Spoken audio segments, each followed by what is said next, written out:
স্বার্থপর এই দুনিয়া, খোদার কসম কারোর জন্য থামে না, বড় স্বার্থপর। হ্যাঁ, যেদিন বাপের জানাজা পড়ে, যেদিন বাপের লাশ কবরে দাফন করে, সেদিনও বংশধর সন্তান ছেলে মেয়ে ঘন্টাখানিক 2-4 ঘন্টা কাইন্দা কাটটা হইল, রাতের বেলা ঠিকই ভাত খায়।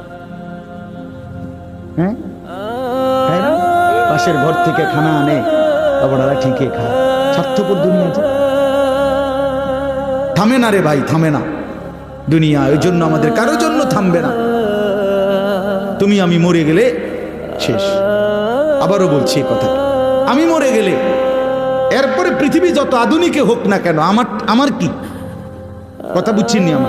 আমি মরার পরে যদি সবার ঘর স্বর্ণের বাড়ি হয়ে যায় তো আমার লাভ হইল কি?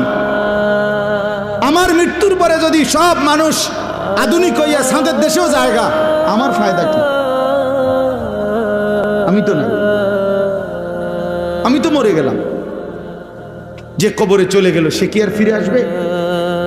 আল্লাহ আমাদেরকে বুঝ দান করেন।